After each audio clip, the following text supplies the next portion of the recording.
The late afternoon sun in Manila was merciless, its golden rays beating down on the crowded streets, where life moved at a relentless pace. Jeepneys rattled past, adorned with colorful paint and hand-painted slogans, their drivers calling out routes. Vendors shouted the day's specials, grilled corn, ballot, roasted peanuts, while children darted through the chaos barefoot and hungry. Amid this daily struggle, a boy no older than 13 sat on the edge of a cracked sidewalk with a battered old guitar resting in his lap. His name was Arnold. The guitar had seen better days, its wood was scratched, its strings mismatched. One even held together with a knot. Yet to Arnold it was treasure. It had once belonged to his late father, who used to sing by the seaside to lull him and his younger sister to sleep. When his father died, the guitar became Arnold's inheritance, his lifeline. Now, it was the only thing keeping his family afloat. Arnold's small fingers, calloused from months of strumming, carefully pressed down on the strings. He adjusted his posture, closed his eyes, and began to play the opening chords of a song far older than him, Hotel California. The familiar melody rose above the din of the city, soft at first, then stronger, weaving its way through honking horns and clattering footsteps. It was a song he didn't fully understand, but one that seemed to resonate with every adult who heard it. To Arnold, it was a song of escape, of longing for somewhere better, a place he dreamed of but had never seen. As his voice joined the guitar, passers-by slowed. There was something haunting about the way he sang. It wasn't polished, but it was raw, filled with emotion that only hardship could carve into a soul so young. His voice cracked slightly on the high notes, but instead of breaking the spell, it deepened it. People heard not just a boy, but a story of survival and quiet resilience. Coins began to clink into the rusted tin can he had placed in front of him. Some gave pesos, some gave a smile, and others paused just long enough to take out their phones and record him. A group of construction workers leaned against a lamppost, nodding along to the rhythm. A street vendor selling bottled water stopped shouting for customers, just listening, almost mesmerized. Even the usual street noise seemed to soften, as though Manila itself respected the courage of this small boy pouring out his soul. Behind him, in a narrow alley, his younger sister Lisa peeked out shyly, clutching a plastic bag with a few pieces of pandesal braid. She was barely 8 years old, her dark eyes wide with admiration as she watched her brother sing. Their mother was bedridden at home, too weak to work, her cough worsening each day. Arnold knew that whatever he earned tonight would buy medicine and food for them. That was why he sang, not for applause, not for fame, but for survival. A foreign couple walking by stopped in their tracks. The woman touched her chest as though the boy's voice had reached straight into her heart. She whispered something to her partner, and he lifted his phone to record. "Listen to him," she murmured, her eyes glistening. "It's like the song is coming from somewhere deeper than the streets." They weren't the only ones recording. Within minutes, half a dozen strangers were capturing his performance, uploading it to their social media accounts. But Arnold had no idea. He didn't sing for cameras. He didn't even notice the growing crowd. He was somewhere else entirely, in the music, in the memory of his father singing the same song under a blanket of stars by the sea. For those few minutes, he wasn't just a poor boy on the streets of Manila. He was free. The song stretched into its iconic guitar solo. And though Arnold didn't know every note, he improvised with passion, his fingers moving with instinct rather than training. The crowd clapped along, some swaying gently. When he sang the final lines, his voice trembling with exhaustion yet soaring with determination, silence hung in the air for a brief, powerful moment. Then applause erupted, cheers, whistles, and shouts of encouragement. A kind elderly man shuffled forward, dropping a folded 100-peso bill into the tin can. He placed a hand on Arnold's shoulder. "Keep singing, Anak," he said softly, his voice thick with emotion. "The world needs to hear you." Arnold only nodded, his eyes shining. He whispered, "Salamat po," before looking up at the crowd with a shy smile. But when the applause faded and the people dispersed, the reality of his life returned. The coins and few bills in the tin can would have to stretch to cover food and his mother's medicine. It wasn't much, but it was enough to keep them going another day. Lisa ran to his side, hugging him tightly. "Kuya, you sang so beautifully," she said with the innocent pride only a younger sister could have. Arnold ruffled her hair gently, forcing a smile. "One day. Lisa," he whispered. "We'll have a better life, I promise." He believed it even if he didn't know how. The evening sky deepened to shades of orange and purple, and the city's neon lights flickered awake. Arnold packed his guitar carefully into an old cloth sack. He held his sister's hand as they walked back toward their small, crumbling shack on the edge of the slum. Behind them, the echoes of his song lingered, carried on the humid Manila breeze. Little did Arnold know that somewhere in the world, the video of him singing Hotel California was already spreading, capturing hearts, igniting conversations, and beginning a chain of events that would soon take him far beyond the streets where his journey began. For now, he was just a boy with a broken guitar, a fragile dream, and a voice powerful enough to stop a city in its tracks. The morning after his performance, Arnold woke up to the familiar sounds of Manila's crowded streets. The distant blare of jeepneys, the barking of stray dogs, and vendors announcing their goods with voices louder than the honking traffic. Their small shack was unbearably hot, with sunlight piercing through the holes in the tin roof. His mother coughed weakly in the corner, covered with a thin blanket, while little Lisa quietly tried to fan her with a piece of cardboard. Arnold sat cross-legged on the floor, counting the coins and few bills from last night. It wasn't much. Just enough for rice, a little fish, and medicine for his mother. He sighed, knowing tomorrow he would have to play again, hoping for kindness from strangers who might stop to listen. His life seemed like an endless loop of survival, but still, he clung to hope. That same morning, across the ocean in another country, a young woman named Rachel scrolled through her phone. She had been the tourist who had stopped in Manila and recorded Arnold's performance. She had uploaded the video to her social media, with a simple caption: "This boy on the streets of Manila sang Hotel California better than anyone I've ever heard. Please share. He deserves to be heard by the world." Rachel hadn't thought much of it. But overnight the video had exploded. Her notifications were endless. Millions of views, thousands of comments, and shares across multiple platforms. The boy's voice had traveled far beyond the streets of Manila. People from all over the world wrote things like, "Who is this kid? He needs to be on a big stage. He sings with so much pain and beauty. I can feel his story in every note. Get him on America's Got Talent, someone." By noon, the video had reached the Philippines' local news stations, where anchors replayed clips of the barefoot boy singing in the street. People began searching for him. Who was he? Where did he live? His name was unknown. But his voice had captured the hearts of millions. Back in Manila, Arnold was unaware of it all. He was too busy buying medicine for his mother with the little money he earned. Lisa held his hand as they walked back from the pharmacy, the crowded street buzzing around them. They didn't know that somewhere, people were typing his name into search bars, desperate to find him.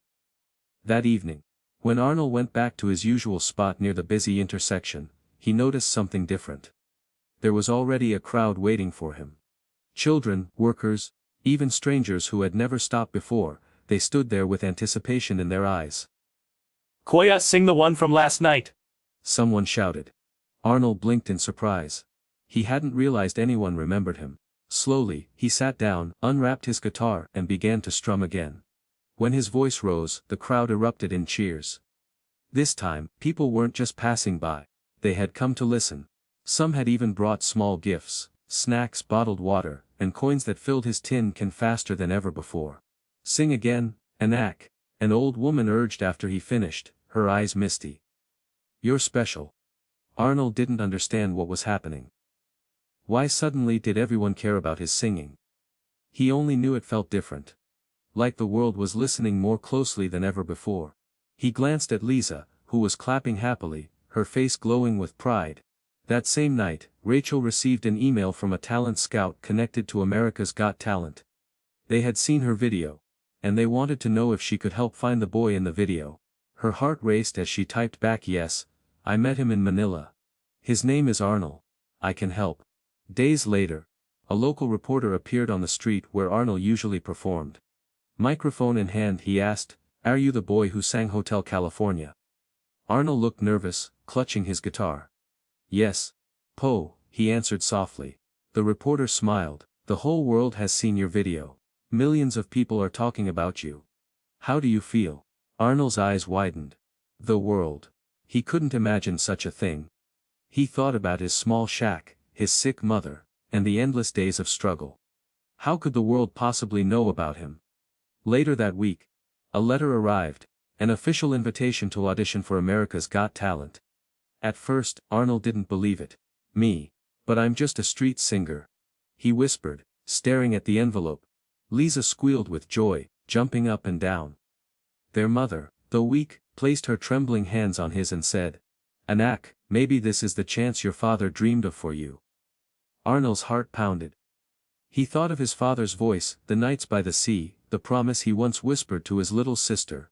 One day, Lisa, will have a better life. Could this be the start of that promise coming true? But beneath his excitement, fear lingered. How would he get to America? Who would take care of his family while he was gone? What if he wasn't good enough? Doubt clouded his mind. But he remembered something his father used to say. The gift God gives you is not just for you. It's for the world. Don't be afraid to share it. As Arnold clutched the invitation letter, he felt a strange mix of fear and hope. The boy who once sang on the cracked sidewalks of Manila, now had the chance to stand on one of the biggest stages in the world. And though he didn't know what awaited him, he knew one thing for sure. His voice had already begun to change his life, and it all started because one kind stranger had stopped to listen. The letter inviting Arnold to audition for America's Got Talent felt like something out of a dream. The envelope had been delivered by a local reporter, and even as Arnold held it in his trembling hands, he couldn't quite believe it was real. He read the words over and over. We would like to invite you to audition in Los Angeles, California, for America's Got Talent. California. The very place the song he sang every night spoke of. It felt like destiny, too perfect to be an accident. But reality weighed on him almost instantly. How could a poor street boy from Manila even afford the trip? How could he leave his mother, who was still ill, and his younger sister who depended on him every day? He considered refusing, but his mother, lying weak on her mat, insisted. Anak, this chance may never come again. If your father were alive, he would push you to go. Don't be afraid. Go for Vos. Though frail, carried the strength he needed. Thanks to the viral video and countless people online, donations began pouring in. Strangers, Filipinos living abroad, music lovers from America, ordinary people inspired by his voice, pitched in to cover his travel costs. Within weeks, everything was arranged. For the first time in his life, Arnold boarded an airplane. As the engines roared and the city of Manila shrank beneath him, he pressed his forehead against the window and whispered, "I'll make you proud, Mama. I'll make you proud, Papa." The journey to Los Angeles was overwhelming. The airport was bigger than anything he had ever seen. Volunteers from the AGT production team guided him, reassuring him with smiles and simple instructions. He clutched his guitar tightly the entire time as though it were his lifeline. Because it was. When he finally arrived at the AGT venue, the sheer size of it nearly brought him to tears. Bright lights, cameras, and hundreds of contestants filled the backstage area. Some wore glittering costumes, others rehearsed acrobatics or magic tricks. Arnold felt small and out of place in his borrowed shirt and second-hand sneakers. Contestant number 427, a staff member called, handing him a badge. He nodded nervously. His heart pounded as he looked around at the other performers. They all seemed so confident, so polished. He swallowed hard and whispered a silent prayer. As he waited backstage, a friendly woman named Maria, another Filipino contestant, noticed his nervousness. First time, she asked kindly. Yes, he replied softly, using the Filipino word for older sister. You'll do fine, she said with a smile. Just remember, the judges don't just want talent. They want heart. And I can see it in your eyes. You sing with your whole soul. Her words soothed him a little, but the moment his name was called, his legs felt like jelly. Next up, Arnold from Manila, Philippines. The audience clapped politely as he walked out, clutching his old guitar. The stage lights blinded him for a second, and his hands began to shake. He had never seen so many people in one place. His mouth went dry. Hello, said Terry Crews, the host, from the sidelines. Welcome to America's Got Talent. What's your name, young man? Arnold leaned into the microphone, his accent thick, his English broken. My name Arnold, I from Manila, Philippines." The audience let out a warm cheer, some even whistling in support. The judges smiled, intrigued. Simon Cowell leaned forward, his piercing eyes fixed on the boy. "Arnold, how old are you?" 13. "Sir. And what are you going to do for us today?" "I sing and play guitar," Arnold said nervously, holding up his battered instrument. Simon raised an eyebrow. "All right. Well, whenever you're ready." The theater went silent. Arnold adjusted the guitar strap on his shoulder, his hands trembling. He took a deep breath, closed his eyes, and began strumming the familiar opening chords of Hotel California. The first notes were shaky. His voice cracked slightly. For a terrifying second, he thought he had ruined everything. But then he remembered his mother's words, his father's songs, his sister's smile. He sang not for the judges, not for the cameras, but for them. His voice grew stronger, richer, filling the hall with an emotional depth far beyond his years. The haunting melody floated through the air, and suddenly the audience leaned in, captivated. His guitar, though old and worn, sang with him. Each note filled with raw honesty. By the time he reached the chorus, "Welcome to the Hotel California," something magical had happened. The audience was swaying, clapping softly, many with tears in their eyes. The judges exchanged glances, clearly moved. Sofia Vergara whispered, "Wow, he's incredible." Heidi Klum nodded, her eyes misty. "He's singing with his whole heart." Even Simon, usually unshakable, tapped his pen against the desk, his expression unusually soft. Arnold didn't notice. His eyes were closed, his soul pouring into every lyric. In that moment, he wasn't a poor boy from Manila. He wasn't barefoot on a cracked sidewalk, he was a singer and artist, standing on one of the biggest stages in the world, finally seen for who he truly was. As he sang the final lines, the theater was silent. The last chord rang out, echoing like a prayer. Then, an eruption, cheersals, a full standing ovation. The boy who once sang for coins on the street now stood before thousands of people on their feet, applauding him. Arnold's eyes flew open, his lips trembling, he had never seen anything like it. Overwhelmed, he whispered into the microphone, "Salamat po." "Thank you." The judges leaned forward, ready to speak. But before anyone else could, Simon Cowell slowly stood up, staring directly at him. Arnold's breath caught in his throat. Something was about to happen. Something that would change his life forever. For a moment, silence hung in the air, so thick and electric that even the sound of the audience's breathing seemed suspended. Arnold stood frozen on stage. His small hands gripping his battered guitar. As though it were the only anchor keeping him from collapsing. He had just finished singing Hotel California, a song that had carried him from Manila's sidewalks to this very stage. The cheers, the standing ovation, the tears in the audience's eyes. All of it felt unreal, like he had stepped into someone else's dream. Then Simon Cowell stood up.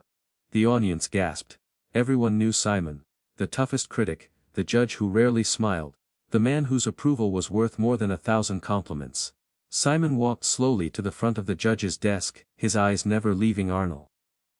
"Arnold," Simon said, his voice deep and deliberate, "I've been doing this for a long time.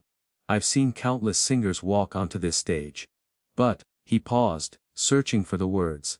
"Every now and then, someone comes along who reminds us why this show even exists, and tonight, that's you."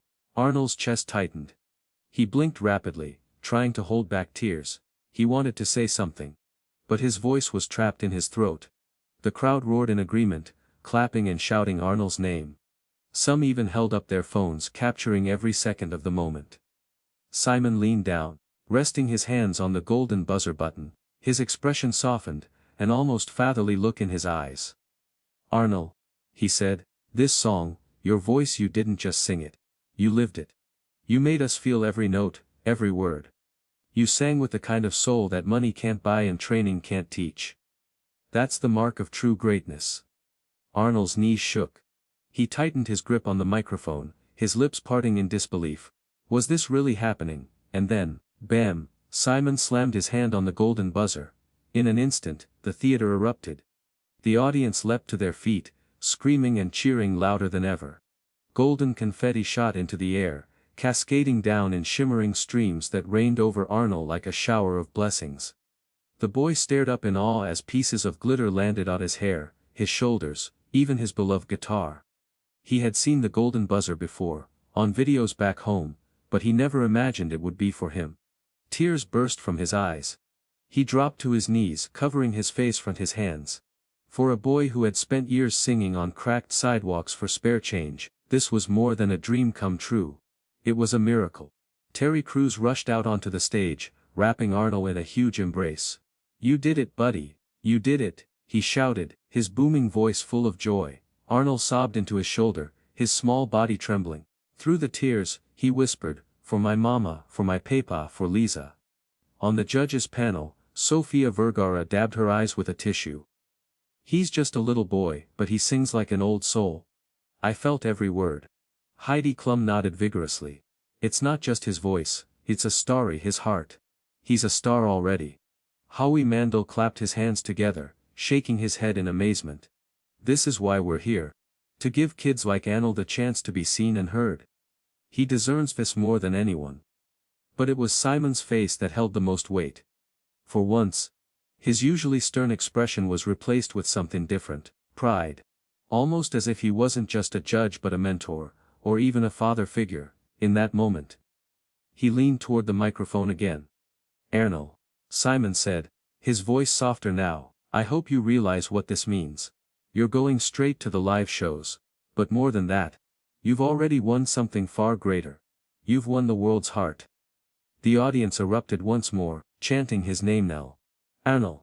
Arnold!" The boy looked out at the sea of faces, each one cheering for him. His chest heaved with sobs, but his tears weren't from sadness, they were from joy, relief, gratitude. For so long he had sung to survive. Now, for the first time, he sang and the world truly listened. As the golden confetti continued to fall, Arnold lifted his guitar and hugged it tightly, whispering, "Papa, I wish you could see this." He imagined his father standing in the crowd, smiling proudly, strumming along with him. He imagined his mother watching from their tiny shack in Manila, her eyes full of tears. He imagined Lisa jumping up and down, shouting to the neighbors, "That's my kuya." This wasn't just his victory. It was theirs. Backstage, producers and crew members watched the monitor, many wiping tears from their eyes. They had seen countless performances over the years, but there was something different about this one. Something pure. Something that reminded everyone why they believed in talent, in stories, in giving ordinary people extraordinary opportunities. Arnold was escorted off stage, still overwhelmed. Golden confetti clinging to his hair and clothes. The moment he stepped into the wings, the crew greeted him with hugs and cheers. Someone handed him a bottle of water, another handed him tissues. Everyone wanted to congratulate him. But amid all the chaos, Arnold's thoughts remained simple. "I did it. For Mama. For Lisa. For Papa." As he sat backstage, waiting to call home, he clutched his guitar and whispered a prayer of thanks. He knew this was only the beginning. The live shows were ahead, and there would be challenges, nerves and pressure. But for the first time, he felt ready. He wasn't just a street boy anymore. He wasn't just a kid singing for coins. He was Arnold, the boy from Manila who sang with his whole heart. And who had just received Simon Cowell's golden buzzer. The world would never forget his name. The night of the golden buzzer was replayed across television screens and phones around the world. Millions of viewers watched the small boy from Manila fall to his knees as golden confetti rained over him, clutching his battered guitar as though it were a crown. Social media exploded with clips of his performance. And within hours, hashtags bearing his name trended worldwide. But far away, in a cramped shack on the outskirts of Manila, the most important audience watched it unfold in real time. Arnold's mother lay propped up on a thin pillow, her frail body shaking with emotion as she pressed her hand over her mouth. Tears streamed down her cheeks, falling onto the faded blanket that covered her. Beside her, little Lisa jumped up and down, squealing, "Mama! Mama!" "Kuya's on TV. He's on TV." Neighbors had gathered outside their home, crowding around a borrowed television someone had brought into the alleyway. They clapped and cheered as the moment replayed again and again, the golden confetti, Simon's smile, Arnold's tears. In that humble corner of Manila, pride and joy burst like fireworks. "Mama," Lisa whispered, hugging her tightly, "we're going to be okay now. Kuya will take care of us. He promised. Their mother, weak but smiling through her tears, nodded. Yes, Anak, he kept his promise. Meanwhile, in Los Angeles, Arnold sat backstage after the show, his phone clutched in his hands. A producer helped him make a video call home. The second his mother's face appeared on the tiny screen, his composure broke. Mama, he cried, his voice trembling. My son, she whispered, her own tears spilling freely. I saw you, you were amazing. Your papa would be so proud. Mama, I did it for you and Liza, he said, wiping his eyes. This is only the beginning. I promise, I'll make our lives better. You already have, Anak, she said softly. You already have. In the days that followed, the world embraced Arnold's story. News anchors described him as the boy who sang his way out of the streets. Talk shows invited him for interviews, and celebrities shared his performance online, marveling at his voice. Donations poured in. Not just from fans but from organizations that wanted to support his family. A hospital in Manila offered to treat his mother's illness free of charge. A charity pledged to sponsor Liza's education. For the first time in years, Arnold's family had hope. Real, tangible hope. Arnold meanwhile continued to prepare for the AGT live shows. The production team gave him vocal coaching, but everyone agreed that his raw, natural sound was his greatest strength. Don't change who you are. Simon advised him in rehearsal. Your honesty, your heart. That's what moves people. On the nights he wasn't rehearsing, Arnold would walk through the streets of Los Angeles, marveling at the towering buildings and neon lights and the endless rows of cars. Everything felt like another world compared to Manila. Yet, deep inside, he carried his home with him. The dusty streets, the sound of jeepneys, the laughter of his sister, the quiet strength of his mother. He wasn't just singing for himself anymore. He was singing for every child who ever dreamed of more, every family struggling to survive, every small voice overlooked by the world. The live shows came, and Arnold continued to shine. Each performance told a new chapter of his story, songs filled with hope, longing and faith. The audience adored him. Fans held up signs with his name, waving small Philippine flags in the crowd. Back home, watch parties filled barangay halls, churches, and tiny living rooms as entire communities came together to cheer for their boy. With each round, he grew more confident. The boy who once trembled on stage now stood tall, his voice unwavering. Judges praised him, but more importantly, the world believed in him. One night, after another powerful performance, Simon pulled him aside. Arnold, he said, placing a hand on his shoulder. Whether you win this competition or not, your life has already changed. Remember where you came from, and never forget why you sing. Arnold nodded, tears in his eyes. I sing for my family. For my papa. For all the kids like me. Simon smiled. And that's why you'll go far. Months later, the season came to an end. Whether Arnold ultimately won or not mattered little. The world had already crowned him in their hearts. He returned to Manila not as the poor boy on the street, but as a symbol of hope. His family's home was rebuilt with the help of donations. His mother received proper treatment, and Liza was enrolled in school with a scholarship. But what touched Arnold the most was the welcome he received from his community. As he walked through the narrow alleys, children ran up to him, shouting, Kuya Arnold! Sing for us! Parents embraced him, thanking him for showing the world the strength of their people. He wasn't just their neighbor anymore, he was their pride. That evening, he sat outside the same spot, where he once sang for coins. He took out his father's guitar, still battered but forever precious, and began to play Hotel California once more. This time, the crowd around him wasn't just passers-by. It was family, friends, and neighbors who knew his story. They clapped, they sang along, and they celebrated the boy who had turned hardship into harmony. When he finished, Arnold looked up at the stars and whispered, Papa, I hope you're listening. We made it. His mother, sitting nearby, smiled through her tears. Liza curled up beside him, resting her head on his arm.